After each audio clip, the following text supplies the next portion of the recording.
Good afternoon, everyone. Judy Maggio with KLRU's Decibel, and we have invited Claire McInerny, who's an education reporter for KUT, to come give us an update on the school closings. Our focus this month is the future of education, and there certainly falls into that category because this is really the future of AISD. It is, yeah.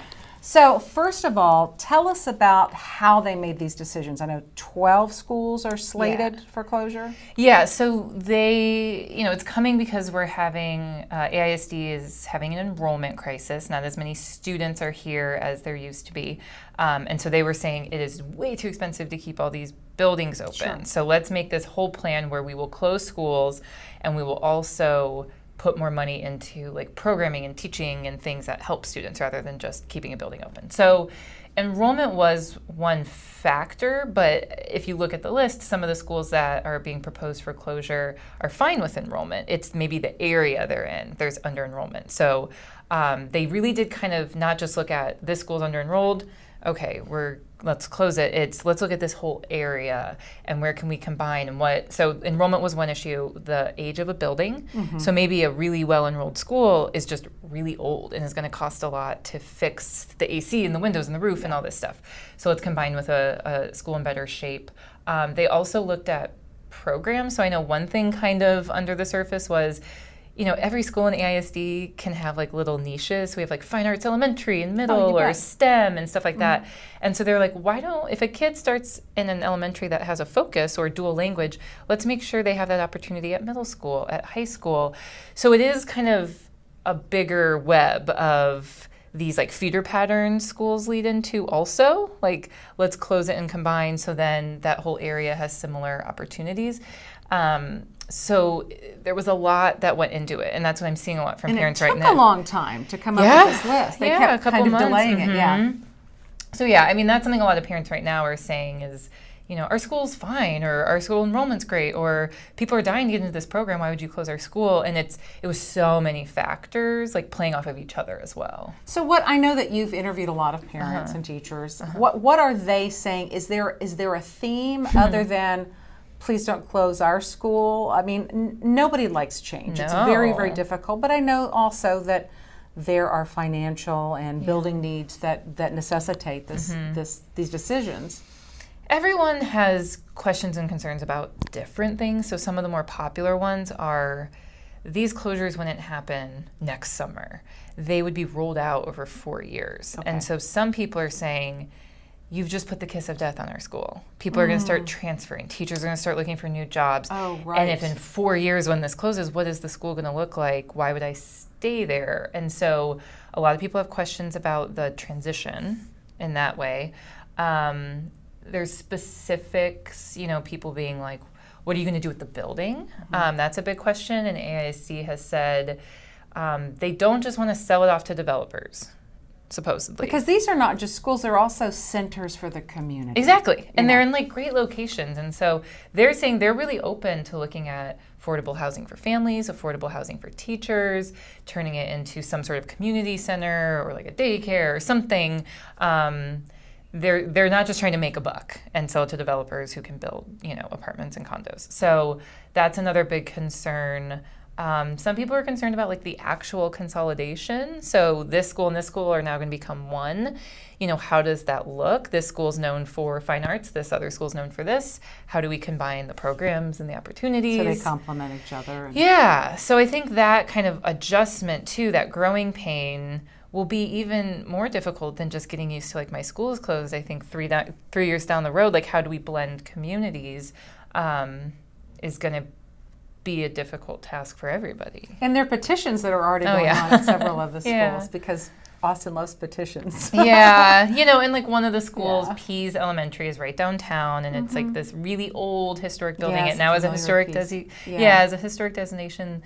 And so people are like, why would you close this school? And it's an all transfer school. It doesn't pull from a neighborhood. So I think that may be why it made the list. It's not breaking up a neighborhood community thing. It's a school of choice. So there's just a lot of different thoughts in every single community. Well, as we said, change is difficult. So you attended the board meeting last night where the school board members finally had a chance to kind of weigh in. What did they say? They asked a lot of them literally had pieces of paper with questions written that they heard from their constituents. So kind of some of the stuff I brought up, like, now what do we do next? How do we, proceed going forward? I mean, and then they ended though by concerns as well. And they ended with one of the trustees, Kristen Ashley, saying, what is our role in this? We weren't the ones in the room devising this plan that know all the... Good point. Great point. But we are also... Accountable, and we're the ones voting on it. So what do we do now until that vote? And they all kind of decided, email us. Don't just, email to be like, we hate this, but email us your concerns, your questions, what you need clarity on. They said they're all getting invited to different school community meetings in the next week. And then AISD is going to start doing official meetings starting September 23rd. Okay, and those will run a couple of months? Couple of weeks. Couple of weeks, okay. And I think these meetings are more help us answer let us help you answer your questions, get better clarity of why we're here. And then November, supposedly, they'll vote on this. They could push it back, but that's the plan right now. Well, one of the big concerns I heard before the list came out, and even after the list came out, was that too many East Austin schools are targeted. That's the first one. And then too many low-income schools are being targeted. What have school board members and the folks who came up with a plan, how have they addressed those concerns? Yeah, well, they talked about that last night, and it is true. There are more East Side schools and more low-income schools. Not all the low-income schools are on the east side. And so the way that the people who made this plan said is there are just so many more schools in East Austin. They were built a long time ago, some of them 50, 60 years ago, when there were a lot more kids over there. And so some of these schools are a couple blocks from each other, and there's just no need for that anymore. So they were saying in terms of like ratios compared to Southwest Austin, which is newer, West Austin, like there's just not as many schools. So they would have more. I also think we also shouldn't just think about location because, one of the schools in East Austin that's being proposed for closure is Maplewood, but most of the families that go there are not low income. They're affluent families. So the location doesn't necessarily tell you something specific. So, but that is a concern, the equity. And I think what we're going to see is right now the board has to decide what schools are going to stay open. The next phase of this is changing school boundaries. So in a couple months, people and neighborhoods and families who feel like they aren't touched by this plan might see a major change when they say, oh, your neighborhood is actually now zoned for this school. It's not getting closed, but you now aren't going to that one. So that change is still coming. They couldn't do it until they know what schools are closing. Okay. So that could be a major change for like other people in the city. And I know that KUT is going to be hosting a morning edition kind of town hall forum. Is it next week?